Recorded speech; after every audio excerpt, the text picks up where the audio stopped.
నమస్తే, welcome to our channel. దళిత judge Ramakrishna. ఈయన పేరు చెబితే ఆంధ్రప్రదేశ్లో తెలియని వాళ్ళు ఉండరు. సీఎం జగన్మోహన్ రెడ్డి పాశవిక పాలనకు ఈయనొక్క నిదర్శనం. ఎలాగా అంటే మొన్న తాజాగా పెద్దిరెడ్డి నియోజకవర్గమైనటువంటి పొంగనూరులో జరిగిన దాళ్ల గురించి మనందరికీ తెలిసిన విషయమే. అయితే ప్రభుత్వం చేస్తున్న అన్యాయాలను వ్యతిరేకించినందుకు గాను ఆయనపై ఈ దాళ్లు చేయడం జరిగింది అని చెప్పి ఆయన పలు ఇంటర్వ్యూలు కూడా చెప్పిన సందర్భాన్ని మనం చూసాం. అయితే ఆయన ఇప్పుడు మన ముందున్నారు. అయితే ఇక్కడ జగన్మోహన్ రెడ్డి పాలనలో దళితులకు జరిగిన అన్యాయం ఏంటి, ముఖ్యంగా ఆయన ఎదుర్కొన్న సమస్యలు ఏంటి, ఇవన్నీ తెలుసుకునే ప్రయత్నం చేద్దాం. సో ఆయన మన ముందున్నారు. సార్ నమస్కారం. సార్ నమస్కారం. గోవర్ధన్ గారు నమస్కారం.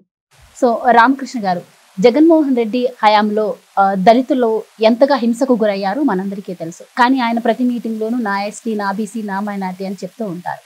సో ఆయన చెప్తున్న మాటలకు చేస్తున్న పాలనకు ఎక్కడా కూడా పొంతన కనిపించట్లేదు. అందుకు నిదర్శనం మీరనే చెప్పుకోవచ్చు. తాజాగా మీపై జరిగిన దాడి కూడా.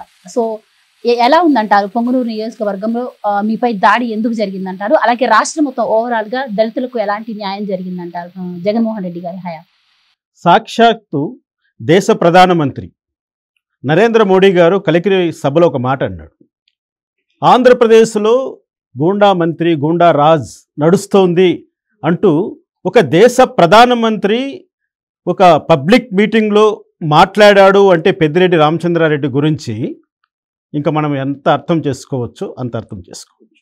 ముఖ్యంగా ఉమ్మడి చిత్తూరు జిల్లాలో పెద్దిరెడ్డి రామచంద్రారెడ్డి యొక్క అరాచకాలు, ఆకృత్యాలు, ఆయన చేస్తున్నటువంటి దౌర్జన్యాలు, భూ కబ్జాలు, ప్రభుత్వ పదవులను అడ్డం పెట్టుకొని ఆయన ఏ విధంగా దోచుకొని వేల కోట్లకు అధిపతి అయ్యాడో ప్రతి ఇంటిలో ప్రతి చిన్నపిల్లవాడిని అడిగినా కూడా మా ఏరియాలో చెప్తారు. నేను జగన్మోహన్ రెడ్డి ముఖ్యమంత్రి అయిన 2019లోనే వాళ్లకు బాధితున్నాయి. ఎందుకంటే ఈ యొక్క పెద్దిరెడ్డి రామచంద్రారెడ్డి యొక్క బంధువు అయినటువంటి ఆనాటి హైకోర్టు న్యాయమూర్తి జస్టిస్ సివి నాగార్జున రెడ్డి పార్లమెంటులో ఇంపీచ్మెంట్ వరకు తీసుకెళ్లానని అది కక్ష తన మనసులో పెట్టుకొని వీళ్ళకు అధికారం వచ్చిన వెంటనే జగన్మోహన్ రెడ్డి ముఖ్యమంత్రి అయిన వెంటనే నా పైన మొట్టమొదటిసారిగా 2019లోనే నా పైన మర్డర్ అటాక్ జరిగింది. వాళ్ళ మాట వినట్లేదని, వాళ్ళు చెప్పినట్లుగా చేయట్లేదని, వాళ్ళను ప్రశ్నిస్తున్నానని, వాళ్ళ యొక్క అక్రమాలను వెలుగులోకి తీసుకొస్తున్నానని మీడియా ద్వారా అయితేనేమి, సోషల్ మీడియా ద్వారా అయితేనేమి, లేకపోతే పబ్లిక్ మీటింగ్ల ద్వారా వాళ్ళకు నా పైన కక్ష ఉన్నది ప్రజలకు అందరికీ తెలుసు. ఈ తాజాగా 30/4/2024 నా ఇంటిపైన దాడి జరిగింది. ఇంటిని మొత్తం ధ్వంసం చేశారు. నా కార్లన్నీ ధ్వంసం చేశారు. ఆ రోజు ఒకవేళ నేను వాళ్ళ చేతిలోకి దొరికి ఉంటే నా ప్రాణాలకే ముప్పు జరిగి ఉండేది, నా కుటుంబ సభ్యుల ప్రాణాలకు ముప్పు వాటిల్లి ఉండేది. ఇంత అరాచకానికి పెద్దిరెడ్డి రామచంద్రారెడ్డి ఎందుకు దిగజారుతున్నాడు అంటే ఆయనలో ఉన్నటువంటి ఓటమి భయం, ఆయన చేస్తున్నటువంటి పాపాలకు ప్రతిఫలం అనుభవించవలసి వస్తుందేమో, నాలాంటి వాళ్ళు బలంగా అతన్ని ప్రశ్నిస్తారేమో రేపొద్దున, అందుకని అతన్ని మన వైపన్నా ఉండాలి, లేకపోతే ఎలిమినేషన్ అన్న అయిపోవాలనేటువంటి ఒక దురుద్దేశంతో ఈ 30వ తారీఖున మా ఇంటిపైన దాడి చేసి నన్ను భయభ్రాంతులకు గురి చేయడం జరిగింది. ఈ విషయమై నేను అన్ని రకాలైనటువంటి ప్లాట్ఫారం మీద దీనిపైన పోరాటం చేస్తున్నాను.